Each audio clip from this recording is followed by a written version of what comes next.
Hello दोस्तों। तो इस एपिसोड की शुरुआत भी वहीं से होती है जहां हमने इसके लास्ट एपिसोड में देखा था। फायर स्वॉर्ड स्पिरिट लिंग फेंग पे अटैक करने आता है, पर लिंग फेंग अपने 2 उंगलियों से तुरंत ही उसको पकड़ लेता है और तभी वहां मिस याओबाई भी वहां जाती है और उसको अपनी पावर से पीछे कर देती है। अब इस एपिसोड के स्टार्टिंग में हम लिंग फेंग को मिस याओबाई के साथ गोड रिवरयार्ड्स में देखते हैं, जिस पर लिंग फेंग मिस याओबाई को कहता है कि उस स्वॉर्ड स्पिरिट ने पहले मुझ पे अटैक किया था, मैंने कुछ भी नहीं किया। जिस पर याओबाई कहती है, हाँ मैं जानती हूँ, तुम इस वक्त हिडन गोड्स के लैंड में हो, परेशान ना हो, वो छोटी स्वॉर्ड स्पिरिट तुम्हारे जैसे गोड्स के लिए कीड़े मकोड़ों की तरह है, हम उनके साथ ऐसा नहीं कर सकते हैं।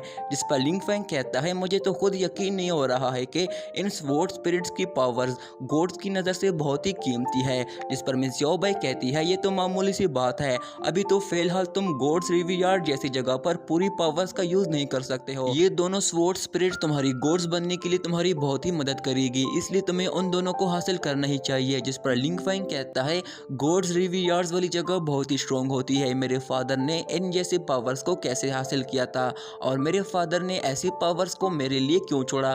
जिस पर मिस याओबाई कहती है, तुमको स्पिरिट रेल्म जाकर अपने फादर को ढूंढना होगा, तुम्हें सवालों का जवाब वहीं मिलेंगे। अब यहीं पे हमारा ये सीन वापस वहीं आ जाता है जहाँ पे वो ओल्ड मैन लिंग फेंग को कहता है कि हेवनली स्वॉर्ड सेट की खुशहाली के लिए तुमको इन दोनों स्पिरिट्स को लेना ही चाहिए। जिस पर वो स्वॉर्ड स्पिरिट लिंग फेंग को कहती है कि यंग मास्टर, मेरे जैसे गुलाम ने तुझे अपना स्वॉर्ड मास्टर बनाने का सोच लिया है क्योंकि तुम मेरे काबिल हो, और इसके बारे में तुम क्या कहोगे। ये सुनकर लिंग फेंग शर्मा जाता है और कुछ भी बोल नहीं पा रहा होता है। जिस पर वो स्वॉर्ड स्पिरिट दोबारा से लिंग फेंग को कहती है, क्या तुम यहाँ स्वॉर्ड चूज नहीं करने आए थे, इसलिए मैं तुमको अपना स्वॉर्ड मास्टर बनाना चाहती हूँ। और ये कहती है वो लिंग फेंग को पकड़ने लगती है, पर लिंग फेंग उससे पीछे होने लगता है।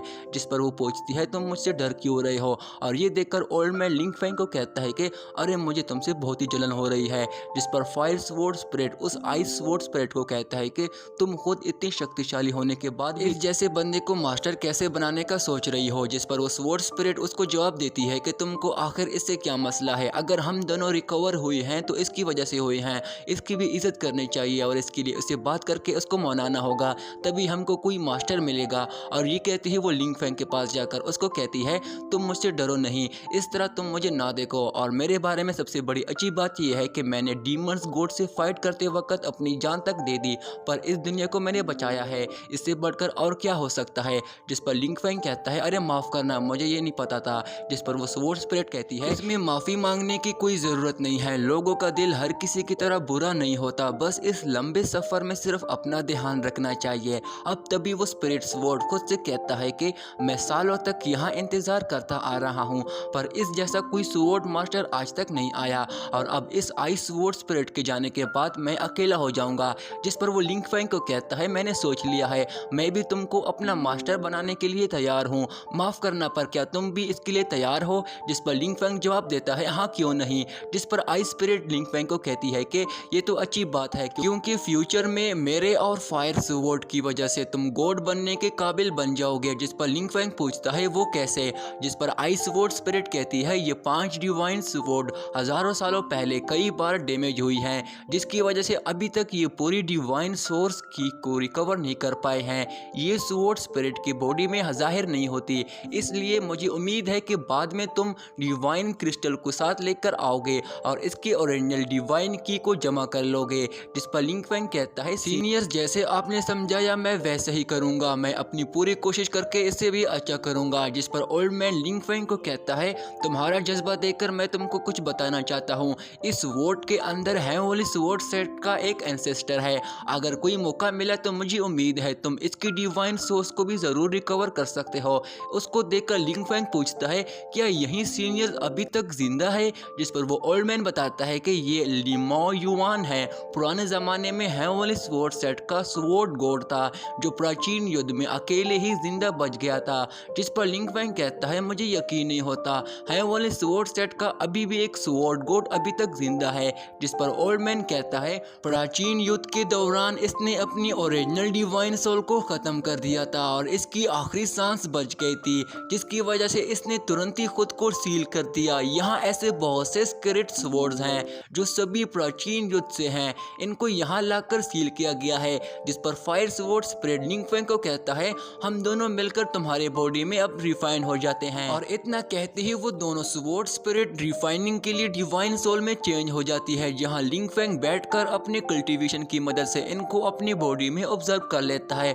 और फिर इस प्रोसेस की वजह से लिंग फेंग की बॉडी से बहुत ही ज़्यादा स्पिरिचुअल एनर्जी रिलीज होने लगती है। अब तभी यहाँ पे हमारे ये सीन चेंज होता है, जहाँ हेवनली स्वॉर्ड सेट के मेन हॉल में हम हेवनली स्वॉर्ड सेट के मास्टर और स्पिरिचुअल डोमेन के मास्टर को देखते हैं, जिस पर किंग मोबी को कहता है, पता नहीं तुम लोग क्या कहोगे, पर लिंग फेंग ने ही मेरे पोते को जान से मारा है और ये बदल नहीं सकता है, जान के बदले जान ही लेंगे, मेरा यही फैसला है। जिस पर हेवनली मास्टर जवाब देता है कि मेरे दोस्त, इंसान एक बार मरने के बाद दोबारा जिंदा नहीं हो सकता है। मैं इस मामले पर हेवनली स्वॉर्ड सेट की तरफ से तुमको एक छोटा सा गिफ्ट देने का ऑफर देना चाहता हूँ, जो कुछ तुमने खोया है उसकी कीमत चुका लूंगा। जिस पर किंग मोबी को पूछता है, मेरे पोते की जिंदगी से बढ़कर और क्या ऐसी चीज कीमती हो सकती है, क्या तुम इसके बदले में मुझे वो लेजेंडरी हेवनली स्वॉर्ड गोड दे सकते हो जो वहाँ बाहर मैंने देखी, इसके लिए क्या तुम तैयार हो? जिस पर हेवनली मास्टर कहता है, वो लेजेंडरी हेवनली स्वॉर्ड गोड हमारे कंट्रोल में नहीं है, हमें नहीं पता वो किसकी है। जिस पर दूसरा हेवनली मास्टर उठ के कहता है, अगर वो हमारे कंट्रोल में होती तो क्या हम तेरे से यहाँ बैठकर बात करते? जिस पर किंग मोबी को उठ के कहता है, अगर ऐसी बात है तो फिर तुम लोग वो नहीं दे सकते हो तो फिर तुरंत ही लिंग फेंग को मेरे हवाले करो। अब इस सूरत हाल से मिजुई काफी परेशान हो रही होती है और उसको भी कुछ समझ नहीं आ रहा होता है। अब तभी स्पिरिचुअल डोमेन का यंग मास्टर उठ के कहता है, तुम लोग मेरी बात सुनो, तुमको लिंग फेंग की क्या जरूरत है, क्योंकि तुम्हारा लिंग फेंग तो हमारे मोजियो लिनेज से अकेले फाइट नहीं कर सकता है। तुम्हारा heavenly sword set ancient set की वजह से बहुत ही फेमस है, यहाँ स्वॉर्ड्स गोड्स भी हुआ करते थे, अब तो इनके पास तोंगटियान रेल्म पावर लेवल का भी कोई नहीं है। स्पिरिचुअल डोमेन सबसे ताकतवर क्लेन है, इसमें बहुत से जीनियस डिजाइबल है जो होली स्पिरिट आइसलैंड फोर्स में शामिल हो गए हैं। ये सुनकर हेवनली मास्टर कहता है, होली स्पिरिट आइसलैंड क्या है? जिस पर दूसरा हेवनली मास्टर बताता है कि इस स्पिरिट आइसलैंड के पास गोड लेवल के डिजाइबल हैं। जिस पर वो यंग मास्टर कहता है, क्या तुमको लगता है इस ताकत से तुम्हारा हेवनली स्वॉर्ड सेट मेरे मोजियो लिनेज के साथ फाइट कर सकता है? जिस पर मिजुई मिस जिनहीर से पूछती है, इस आदमी ने होली स्पिरिट आइसलैंड के बारे में कहा है, ये कौन सी जगह है? जिस पर मिस जिनहीर कहती है, ये स्पिरिचुअल डोमेन में मार्शल आर्ट का एक होली लैंड है, इन सभी के पास एंशिएंट गॉड्स की पावर्स हैं। ये सुनकर मिस जुई भी काफी परेशान हो जाती है। जिस पर वो आदमी कहता है, एंशिएंट गॉड कॉन्टिनेंट को काफी वक्त से डीमंस ने टारगेट बनाया हुआ है, इसके लिए जल्दी वो डीमंस यहाँ आ जाएंगे और तब उस वक्त एंशिएंट गॉड कॉन्टिनेंट में एक तबाही आ जाएगी। स्पिरिचुअल डोमेन ही एक ऐसी लैंड है जिसका कोई कुछ भी नहीं बिगाड़ सकता।